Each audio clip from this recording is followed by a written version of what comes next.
Hi, welcome to competitive cracker. ഞാൻ പ്രിയങ്ക ഹരി.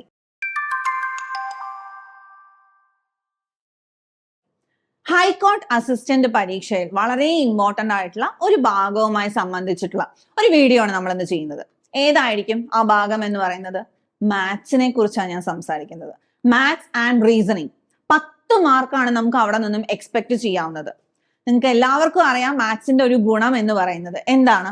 നല്ല രീതിയിൽ പഠിച്ചാൽ നമുക്ക് മുഴുവൻ മാർക്കും സ്കോർ ചെയ്യാം എന്ന് മാത്രമല്ല, എക്സാം ഹാളിൽ ഇരുന്ന് തന്നെ നമുക്ക് ഏകദേശം വെരിഫൈ ചെയ്യാനും സാധിക്കും ആൻസറിനെ കുറിച്ച്. അതുകൊണ്ട് തന്നെ മാത്സിന് എപ്പോഴും വളരെയധികം പ്രാധാന്യമാണ് ഹൈക്കോർട്ട് അസിസ്റ്റന്റ് പോലുള്ള പരീക്ഷകളിൽ. കഴിഞ്ഞ വട്ടത്തെ കട്ട് ഓഫ് എന്ന് പറയുന്നത് 53 മാർക്കാണ്.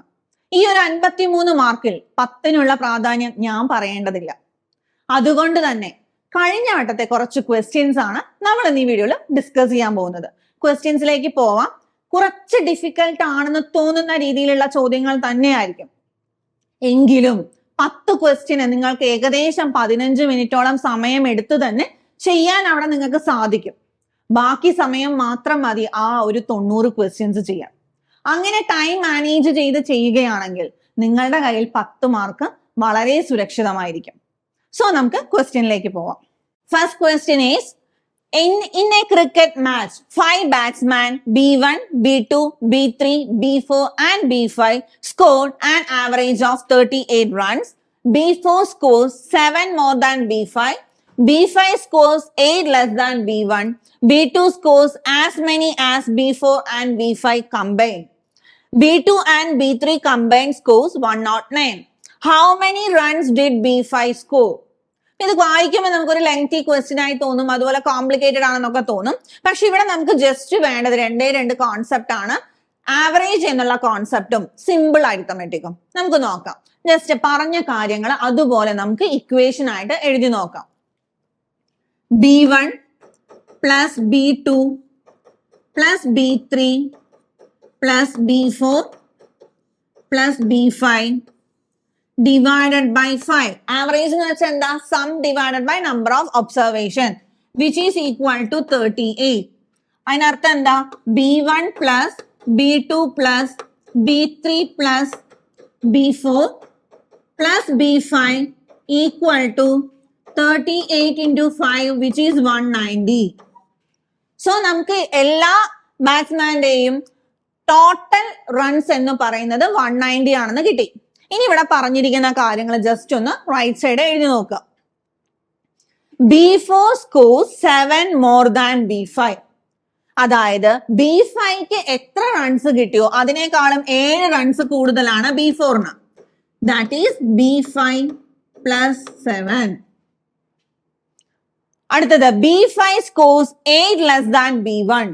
ദാറ്റ് മീൻസ് B5ക്ക് B1നേക്കാളും 8 റൺസ് കുറവാണ്. Next one, B2 scores as many as B4 and B5. That means B2 equal to B4 plus B5. Next, B2 and B3 combined scores 109. That is B2 plus B3 equal to 109. ഞാൻ ഒന്നും വേറെ പുതുതായിട്ട് ഒന്നും ചെയ്തിട്ടില്ല, അതിൽ പറഞ്ഞ കാര്യങ്ങൾ മാത്രം എഴുതി. നമുക്കിനി എന്താ കണ്ടുപിടിക്കേണ്ടത്? How many runs did B5 score? B5ക്ക് എത്ര കിട്ടി? സോ ഇവിടെ കിടക്കുന്ന എല്ലാത്തിനെയും നമുക്ക് B5 കൊണ്ട് റീപ്ലേസ് ചെയ്യാം. ആൻസർ കിട്ടും. എന്തായിരിക്കും? B1 എന്ന് വെച്ചാൽ എന്താ നോക്കിക്കേ. B5 equal to B1 minus A. That means B1 എന്ന് വെച്ചാൽ എന്താ? B5 plus 8. ഓക്കെ. ഇനി അടുത്തത് B2 എന്ന് വെച്ചാൽ എന്താ? B4 പ്ലസ് B5 ആണ്. ഇവിടെ നമുക്ക് അറിയാം B4 എന്ന് വെച്ചാൽ B5 പ്ലസ് 7 ആണ്. സോ B2ന് പകരം ഞാൻ B4 പ്ലസ് B5 എന്ന് എഴുതുകയാണ്. പക്ഷെ അവിടെ B4 is B5 plus 7. That is B5 plus 7 plus B5. അപ്പൊ B1 എഴുതി, B2 എഴുതി. ഇനി B3 എന്ന് വെച്ചാൽ B2 plus B3 equal to 109. That is 109 minus B2, where B2 is B5 plus 7 plus B5 minus ഉള്ളത് കൊണ്ട് ബ്രാക്കറ്റ് ഇട്ട് കൊടുക്കുക. ഇനി അടുത്തത് B3 കഴിഞ്ഞു. B4 എന്താ? ഓൾറെഡി നമ്മൾ എഴുതിയിട്ടുണ്ട്. B5 plus 7. B4ഉം കഴിഞ്ഞു. ഇനി അടുത്തത് എന്താ ഉള്ളത്? ഒരു B5 മാത്രം, which is equal to 190. കണ്ടോ, നമ്മുടെ സ്റ്റേറ്റ്മെന്റ് എന്തായാലും നമ്മുടെ ഇക്വേഷൻ എല്ലാം ഇൻ ടേംസ് ഓഫ് B5 ആയി. ഇനി നമുക്ക് നോക്കാം. ഈ B5ഉം മൈനസ് B5ഉം ക്യാൻസൽ ആയി. അഗൈൻ ഈ B5 ഈ ഒരു മൈനസ് B5 ക്യാൻസൽ ആയി. ഇനി ആകെ ഉള്ളത് എന്താണ്? 1B5, 2B5, 3B5.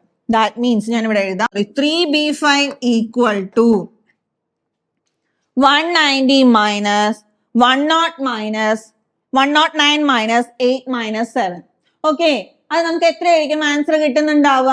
Which is equal to, ഇവിടെ നോക്കുക, 190 മൈനസ് 109 അങ്ങോട്ട് പോവാ, minus 8 minus 7, which is equal to നമുക്ക് കിട്ടുക 66 എന്നാണ്. അപ്പൊ ഒരു B5 എന്തായിരിക്കും? 22, which is our option A. ചെയ്തപ്പോ ഒരുപാട് സമയം എടുത്തതുപോലെയൊക്കെ നമുക്ക് തോന്നും, പക്ഷെ ഒരിക്കലും ഇത്തരം ക്വസ്റ്റ്യൻസ് വിട്ടുകളയരുത്. കാരണം നിങ്ങൾ ഒരു പുതിയ ഫോർമുല പഠിച്ചിട്ടില്ല, അല്ലെങ്കിൽ വലിയ ഒരു കോംപ്ലിക്കേറ്റഡ് ആയിട്ടുള്ള കാൽക്കുലേഷൻസ് ഒന്നുമില്ല. സിമ്പിൾ അരിത്തമാറ്റിക്, അതിലും അഡീഷനും സബ്ട്രാക്ഷനും മാത്രമേ വന്നിട്ടുള്ളൂ. ഇനി ഇപ്പൊ നിങ്ങൾക്ക് ഇതൊക്കെ എക്സ്പാൻഡ് ചെയ്യാനൊക്കെ ബുദ്ധിമുട്ടെന്നുണ്ടെങ്കിൽ ജസ്റ്റ് ഒന്ന് ആലോചിച്ച് നോക്കുക. ക്യാൻസൽ ചെയ്താൽ മതി. B5 മൈനസ് B5 ക്യാൻസൽ ചെയ്തു, 0 ആയിപ്പോയി. ഇപ്പൊ ഇവിടെ നോക്കിക്കേ, തന്നതല്ലാതെ ഞാൻ വേറെ ഒന്നും ഇവിടെ എഴുതിയിട്ടില്ല. ഓക്കെ, ആദ്യം കാണുമ്പോൾ നമുക്ക് ചെറിയൊരു ബുദ്ധിമുട്ട് തോന്നും. എന്ത് ചെയ്യാം, ഇത് റിവൈൻഡ് ചെയ്യാനൊക്കെ പറ്റൂലേ? ഒരു വട്ടം കൂടി ചെയ്തു നോക്കാം. മൂന്നാമത്തെ വട്ടം നിങ്ങൾ തനിച്ച് ഈ ക്വസ്റ്റ്യൻ മാത്രം എടുത്ത് ചെയ്യാം. അപ്പൊ കറക്റ്റ് ആയിട്ട് ആൻസർ കിട്ടും. ഷുവർ ആയിട്ടും ഒരു ക്വസ്റ്റ്യൻ പോലും നിങ്ങൾ ചെയ്യാതെ വരരുത്. കാരണം നമുക്ക് പൂർണ്ണമായി ഉറപ്പിക്കാവുന്ന 10 മാർക്കുകളാണ്. ക്ലിയർ ആയില്ലേ? അപ്പൊ ആൻസർ എത്രയാണ്? 22. ഇനി നെക്സ്റ്റ് ക്വസ്റ്റ്യനിലേക്ക് പോവാം. If x plus 1 by x equal to root 5, then the value of x cube plus 1 by x cube is. നമുക്ക് ക്യൂബിക് ഇക്വേഷൻസ് അല്ലെങ്കിൽ അതിന്റെ ഐഡന്റിറ്റീസ് ഒക്കെ ചെറിയ ക്ലാസ്സിൽ പഠിച്ചതാണ്. സോ നമുക്ക് അത് എന്താന്ന് നോക്കാം. a plus b whole cube equal to നമുക്ക് എന്താ എഴുതാം? a cube plus b cube plus 3ab into a plus b എന്ന് എഴുതാൻ സാധിക്കും. ഇവിടുത്തെ ക്വസ്റ്റ്യൻ എന്താ? x cube plus 1 by x cube ആണ്. So x cube plus 1 by x cube എന്ന് വെച്ചാൽ x plus 1 by x whole cube minus 3 into x into 1 by x into x plus 1 by x, which implies x plus 1 by x is root 5. That means root 5 a whole cube minus 3 into root 5. x cancel ആയിപ്പോയി. That means root 5 cube എന്ന് വെച്ചാൽ എന്താ? root 5 3 വട്ടം multiply ചെയ്യണം. So we get 5 root 5 minus 3 root 5, which is equal to 2 root 5, which is our option B. കിട്ടി അല്ലേ? ഒരൊറ്റ identity പഠിച്ചാൽ മതി. ഇതേ കാര്യം തന്നെ ആയിരിക്കും നമുക്ക് മൈനസ് വരുമ്പോഴും. ക്ലിയർ അല്ലേ? അപ്പൊ കൃത്യമായിട്ട് ഈ ഐഡന്റിറ്റീസ് ഒക്കെ പഠിച്ചു വെക്കുക. ഒരു 25 വരെയുള്ള നമ്പേഴ്സിന്റെ സ്ക്വയേഴ്സ് പഠിക്കുക, 10 വരെയുള്ള നമ്പേഴ്സിന്റെ ക്യൂബ്സ് പഠിക്കുക. ഇതൊക്കെ ചെയ്താലായിരിക്കും നമുക്ക് കുറച്ചുകൂടി സ്പീഡിൽ പ്രോബ്ലം ചെയ്യാൻ സാധിക്കുക. ഇനി നെക്സ്റ്റ് ക്വസ്റ്റ്യൻ. അതിനു മുൻപ് എന്താണ് ഞാൻ പറഞ്ഞല്ലേ, 10 ക്വസ്റ്റ്യൻ ആണ് നമുക്ക് മാത്സിൽ നിന്നും വരുന്നതെന്ന്. മാത്സ് മാത്രമാണോ? അല്ല, അവിടെ ഇംഗ്ലീഷിനും പ്രാധാന്യമുണ്ട്, അതുപോലെ മറ്റ് സബ്ജക്റ്റുകൾക്കൊക്കെ പ്രാധാന്യമുണ്ട്. പക്ഷെ നമുക്ക് അറിയാത്തത് എന്താ? എത്ര മാർക്കാണ് അവിടെ, എത്ര ഭാഗങ്ങളിൽ നിന്നും എത്ര മാർക്കിന് വരും എന്നുള്ള കൺഫ്യൂഷൻ ഒക്കെ ഉണ്ടാവും. അതുപോലെ തന്നെ ഡിസ്ക്രിപ്റ്റീവ്, നമുക്ക് എപ്പോഴും ഒബ്ജക്റ്റീവ് കുറച്ചുകൂടി നന്നായി പെർഫോം ചെയ്യാൻ പറ്റും. ഡിസ്ക്രിപ്റ്റീവ് ഉള്ളത് തന്നെയാണ് ഇവിടുത്തെ ഏറ്റവും വലിയ വെല്ലുവിളി എന്ന് പറയുന്നത്. അങ്ങനെയുള്ള എല്ലാ കാര്യങ്ങളും ഉൾപ്പെടുത്തിക്കൊണ്ട് തന്നെയാണ് നമ്മുടെ ഹൈക്കോർട്ട് അസിസ്റ്റന്റിന്റെ കോഴ്സ് നടക്കുന്നത്. സോ നല്ല രീതിയിൽ ലൈവ് ക്ലാസ്സുകളും ഗ്രൂപ്പ് ആക്ടിവിറ്റീസും മെന്റർഷിപ്പോടുകൂടി നടക്കുന്ന ഈ ഒരു കോഴ്സിലേക്ക് ഇപ്പോഴും അഡ്മിഷൻ എടുക്കാൻ നിങ്ങൾക്ക് അവസരമുണ്ട്. ഇനിയും ഈ ഒരു സമയം നിങ്ങൾ കളയരുത്. നല്ലൊരു അവസരമാണ്. എല്ലാവരുടെയും ഡ്രീം ജോബ് തന്നെയാണ് ഈ ഒരു ഹൈക്കോർട്ട് അസിസ്റ്റന്റ് എന്നുള്ളത്. സോ കൂടുതൽ അറിയാനായിട്ട് ഈ നമ്പറിലേക്ക് ഇപ്പോൾ തന്നെ കോൺടാക്ട് ചെയ്യുക. ഇനി നമുക്ക് അടുത്ത ക്വസ്റ്റ്യനിലേക്ക് പോകാം. നോക്കിക്കേ, എപ്പോഴും ചോദിക്കുന്ന ക്വസ്റ്റ്യൻ ആണ്. ചിലപ്പോൾ വർക്ക് റിലേറ്റഡ് ആയിട്ടായിരിക്കും, അല്ലെങ്കിൽ പൈപ്സ് റിലേറ്റഡ് ആയിട്ട്. നമുക്ക് എപ്പോഴും കൺഫ്യൂസിങ് ആയിട്ടുള്ള ക്വസ്റ്റ്യൻസ് ആണത്. നോക്കാം. 2 pipes A and B can fill a tank in 24 minutes and 32 minutes respectively. If both the pipes are opened simultaneously, after how much time should A closed so that the tank is full in 20 minutes? അപ്പൊ ഇതെങ്ങനെയായിരിക്കും നമുക്ക് ചെയ്യാൻ സാധിക്കുക? നിങ്ങളൊന്ന് ആലോചിച്ച് നോക്കുക. Efficiency വെച്ച് നമുക്ക് ചെയ്യാൻ പറ്റും. എങ്ങനെയാണ്? എ എന്ന ഒരു പൈപ്പ് ഉണ്ട്, ബി എന്ന പൈപ്പ് ഉണ്ട്. എ എന്ന പൈപ്പ് എത്ര സമയം കൊണ്ടാണ് ഫിൽ ചെയ്യുന്നത് ടാങ്ക്? 24 ആണ് അല്ലേ? ബി എത്ര സമയം കൊണ്ടാണ്? 32. സോ ആദ്യം നമുക്ക് ഇതിന്റെ എഫിഷ്യൻസി, അതായത് എ എന്ന പൈപ്പിന്റെ എഫിഷ്യൻസി എത്രയാണെന്ന് അറിയണം, ബി എന്ന പൈപ്പിന്റെ എഫിഷ്യൻസി എത്രയാണെന്ന് അറിയണം. അതിനായിട്ട് LCM എടുക്കണം. LCM എടുക്കുക എന്ന് പറഞ്ഞാൽ അങ്ങനെ ഫാക്ടറൈസ് ഒന്നും വേണ്ട, ജസ്റ്റ് നോക്കുക. 24 എന്ന് പറഞ്ഞാൽ 8 3s are 24. 8നെ നമുക്ക് 2 ക്യൂബ് എന്നും 3 എന്നും, അതായത് 8 ഗുണം 3 അല്ലെ, 8 into 3 എന്ന് എഴുതി. 32 എന്ന് വെച്ചാൽ എന്താ? 2 raised to 5 ആണ്. LCM കാണാനുള്ള ഏറ്റവും എളുപ്പ വഴി എന്താ? ഹയസ്റ്റ് പവേഴ്സ്, എല്ലാത്തിന്റെയും ഹയസ്റ്റ് പവേഴ്സ് എടുക്കാം. So we will get 2 raised to 5 into 3 which is 32 into 3 എന്ന് വരൂ അല്ലെ, 96. LCM കിട്ടി 96 എന്നുള്ളത്. കഴിഞ്ഞോ? ഇല്ല, നമുക്ക് എഫിഷ്യൻസി വേണം. എങ്ങനെ എഫിഷ്യൻസി അറിയാം? അതായത് 96 എന്നതാണ് LCM. എയുടെ എഫിഷ്യൻസി അറിയാൻ 24നെ 96ലോട്ട് എത്തിക്കണമെങ്കിൽ നിങ്ങൾക്ക് എന്തുകൊണ്ട് മൾട്ടിപ്ലൈ ചെയ്യണമെന്ന് നോക്കുക. ഓക്കെ, എയുടെ എഫിഷ്യൻസി എന്ന് പറയുന്നത് എത്രയായിരിക്കും? നോക്കിക്കേ, എത്രയാണ് എഫിഷ്യൻസി എന്ന് പറയുന്നത്? ഇവിടെ ഇല്ലാത്തത്, ഇവിടെ 2 ക്യൂബ് into 3 ആണ്. ഇവിടെ എക്സ്ട്രാ ഉള്ളത് ഒരു 2 സ്ക്വയർ, അതായത് 4 ആണ് എഫിഷ്യൻസി. 24 into 4 ആണ് 96. സോ എയുടെ എഫിഷ്യൻസി 4 ആണ്. ബിയുടെ എഫിഷ്യൻസി എന്താണ്? ഇവിടെ നോക്കിക്കേ, ഇവിടെ 2 raised to 5 ഉണ്ട്, LCMത്തിൽ എക്സ്ട്രാ ഉള്ളത് 3 ആണ്. സോ ബിയുടെ എഫിഷ്യൻസി 3 ആണ്. ക്ലിയർ ആയില്ലേ? എയുടെയും ബിയുടെയും എഫിഷ്യൻസി കണ്ടുപിടിച്ചു. ഇനി നമുക്ക് വേണ്ടത് എന്താണ്? 20 മിനിറ്റ്സിനുള്ളിൽ ടാങ്ക് നിറയുകയാണെങ്കിൽ എത്ര സമയം കഴിഞ്ഞായിരിക്കും എ ഓഫ് ചെയ്തിരിക്കുക, അല്ലെങ്കിൽ എ എന്ന പൈപ്പ് ഓഫ് ചെയ്തിരിക്കുക എന്നാണ്. ഓക്കെ, അപ്പൊ അതിന് എന്ത് ചെയ്യണം? നോക്കിക്കേ, ഒരു 20 മിനിറ്റ് കഴിഞ്ഞാൽ എ മാത്രമേ ഉണ്ടാവുള്ളൂ അല്ലെ? അങ്ങനെയാണെങ്കിൽ എത്രയായിരിക്കും, എത്ര വർക്ക് ആയിരിക്കും അവിടെ ചെയ്യുക, അല്ലെങ്കിൽ എത്ര വെള്ളം നിറഞ്ഞു, എത്രത്തോളം എഫിഷ്യന്റ് ആയിട്ട് അത് വർക്ക് ചെയ്തു എന്ന് അറിയാൻ വേണ്ടിയിട്ട് നോക്കുക. 20 into, അവിടെ ബി അല്ലേ വരുന്നത്, സോ 20 into 3 60 എന്ന് വന്നു. അതായത് ടോട്ടൽ ആയിട്ടുള്ള വർക്ക് എന്നോ അല്ലെങ്കിൽ വെള്ളം എന്നോ എന്തെങ്കിലും നിങ്ങൾക്ക് ഇഷ്ടമുള്ള രീതിയിൽ മനസ്സിലാക്കാം. അവിടെ 96 ആണ്, അതിൽ 60 എന്നുള്ളത് ഓൾറെഡി ചെയ്തു കഴിഞ്ഞു. കാരണം 20 മിനിറ്റ് അല്ലേ പറയുന്നത്. 20 മിനിറ്റിൽ ഈ ഒരു 3 എഫിഷ്യൻസി വെച്ചിട്ട് 60 വർക്ക് കഴിഞ്ഞിട്ടുണ്ട്. ഇനി ബാലൻസ് എത്ര വർക്ക് ഉണ്ടാവും? 96 minus 60 which is 36. ഇനി ആരാ വർക്ക് ചെയ്യാൻ പോകുന്നത്? എ അല്ലേ? എയുടെ എഫിഷ്യൻസി എത്രയാണ്? 4 ആണ്. അപ്പൊ എത്ര സമയം എടുക്കും? 36 by 4 which is equal to 9. Okay, അപ്പൊ അങ്ങനെ ഒരു ഓപ്ഷൻ ഉണ്ടോ? ഉണ്ട്, 9 minutes.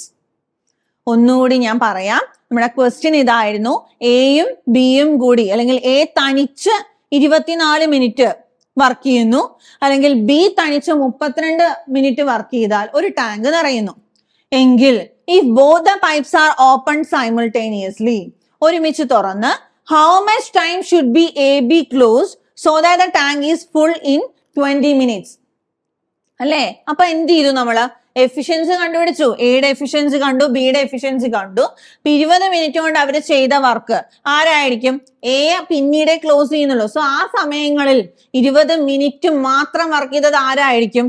ബി ആണ് അല്ലെ? 20 മിനിറ്റ് ബി മാത്രം വർക്ക് ചെയ്തത്. എ വർക്ക് ചെയ്യാൻ പോകുന്നേ ഉള്ളൂ, അല്ല എ വരുന്നേ ഉള്ളൂ. സോ ബി മാത്രം വർക്ക് ചെയ്തപ്പോ 60 വർക്ക് കംപ്ലീറ്റ് ചെയ്തു. ബാലൻസ് ഉള്ള 36ലാണ് എ പെർഫോം ചെയ്യാൻ പോകുന്നത്. അപ്പൊ എത്ര സമയം എടുക്കും? 36 by എയുടെ എഫിഷ്യൻസി ചെയ്യാം, വിച്ച് ഈസ് 9. ഓക്കെ, ഇവിടെ ഞാനൊരു ഫോർമുലയും പറഞ്ഞിട്ടില്ല, നമുക്ക് അറിയാവുന്ന സിമ്പിൾ ആയിട്ടുള്ള അരിത്തമെറ്റിക് വെച്ചിട്ടാണ് ചെയ്തിരിക്കുന്നത്. ക്ലിയർ അല്ലേ? അപ്പൊ എഫിഷ്യൻസി വെച്ച് തന്നെ നിങ്ങൾക്ക് വർക്ക് റിലേറ്റഡ് ആയിട്ടുള്ള പ്രോബ്ലംസും ചെയ്യാൻ സാധിക്കും. ഇനി next question. Find the compound interest on 25,000 for 3 years if the rate of interest is 2% for the first year, 4% for the second year and 5% for the third year. Compound interest എന്ന് പറയുമ്പോൾ ഇത്തിരി ബുദ്ധിമുട്ടാന്ന് തോന്നും. പക്ഷെ ഇവിടെ നോക്കിക്കേ, കോൺസിക്യൂട്ടീവ് ഇയേഴ്സ് ആയിട്ട് ഓരോ percentage ആണ് തന്നിരിക്കുന്നത്. ഇത് ചെയ്യാൻ വലിയ ബുദ്ധിമുട്ടൊന്നുമില്ല. നിങ്ങൾ സാധാരണ ഫോർമുലാസ് ഒക്കെ പഠിക്കും. ഇത് അതും വേണ്ട. എന്ത് ചെയ്താൽ മതി, ഇവിടുത്തെ പ്രിൻസിപ്പൽ എമൗണ്ട് അതായത് 25,000 ആണ് അല്ലേ? അതെ. ഇനി ആദ്യത്തെ വർഷം എത്രയാണ്? 2% ആണ്. 2% എന്ന് പറയുമ്പോൾ നമ്മൾ എന്താ ചെയ്യേണ്ടത്? 1 + 2/100 കൊണ്ട് മൾട്ടിപ്ലൈ ചെയ്യാം. അടുത്തത് 4% ആണ്. അപ്പൊ എന്തായിരിക്കും? 1 + 4/100 കൊണ്ട് മൾട്ടിപ്ലൈ ചെയ്യാം. അടുത്തത് 5% ആണ്. സോ 1 + 5/100 കൊണ്ട് മൾട്ടിപ്ലൈ ചെയ്യാം, which is equal to 25,000 into 102/100 into 104/100 into 105/100.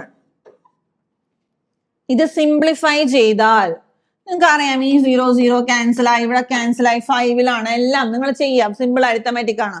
നമുക്ക് കിട്ടുന്ന ആൻസർ 27,846. എന്താണ്? 27,846.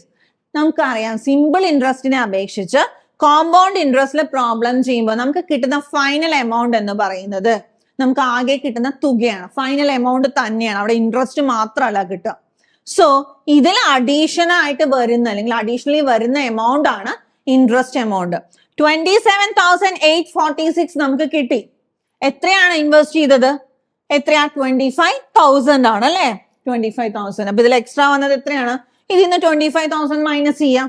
ദാറ്റ് ഈസ് 27,846 നിന്നും 25,000 മൈനസ് ചെയ്താൽ എത്ര കിട്ടും? 2,846, which is our option A. Which is our option A. Okay, clear ആയില്ലേ? അപ്പോൾ നിങ്ങൾ എഴുതാൻ പോകുന്ന പരീക്ഷയുടെ പ്രാധാന്യം മനസ്സിലാക്കുക.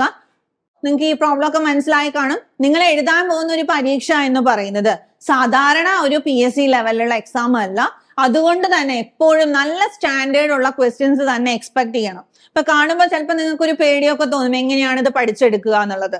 നമുക്ക് എല്ലാവർക്കും അറിയാം അല്ലെ, ഹൈക്കോർട്ട് അസിസ്റ്റന്റിൽ ഇപ്പൊ മാത്സിൽ ഏതൊക്കെ ഭാഗം നിങ്ങൾ കോൺസെൻട്രേറ്റ് ചെയ്യണം എന്ന് പറയാൻ ഒരു പ്രിസ്ക്രൈബ് സിലബസ് നിങ്ങളുടെ കൈവശമില്ല.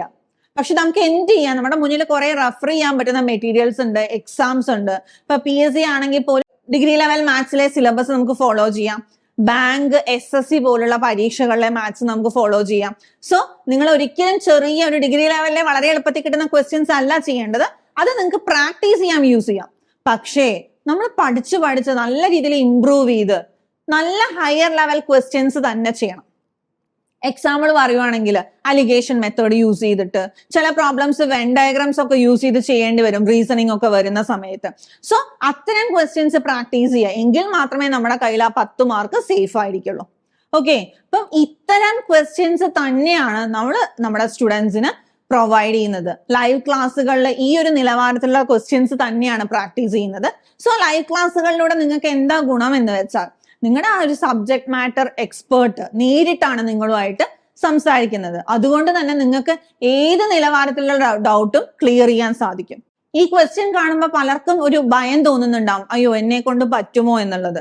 ഒരിക്കലും പറ്റില്ല എന്ന് വിചാരിക്കരുത്. കാരണം നിങ്ങൾക്ക് വേണ്ടി നിങ്ങളുടെ ഒരു ക്വാളിഫിക്കേഷൻ ബേസ് ചെയ്ത് നടത്തുന്ന ഒരു പരീക്ഷയാണ്.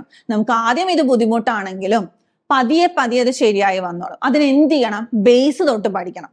ഒരിക്കലും ബേസ് ഉറപ്പില്ലെങ്കിൽ നമുക്ക് മുകളിലോട്ട് കെട്ടിപ്പോക്കാൻ സാധിക്കില്ല.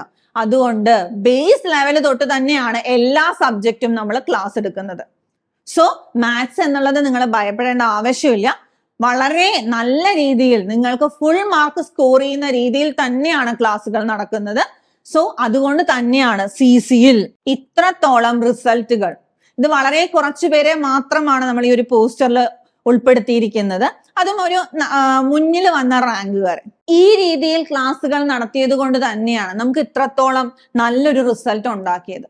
സോ ഈ ഒരു രീതിയിൽ നിങ്ങൾക്കും ജോലിയിൽ പ്രവേശിക്കണമെന്ന ആഗ്രഹമുണ്ടെങ്കിൽ ഉടനെ തന്നെ ഈ നമ്പറിലേക്ക് കോൺടാക്ട് ചെയ്യുക, നമ്മുടെ എക്സിസ്റ്റിംഗ് ബാച്ചിൽ ജോയിൻ ചെയ്യുക. സമയം പാഴാക്കരുത്. നിങ്ങളെ കാത്തിരിക്കുന്നത് വലിയൊരു അവസരമാണ്. ഇതുപോലത്തെ ഒരു വീഡിയോ ആയിട്ട് നമുക്ക് വീണ്ടും കാണാം. താങ്ക്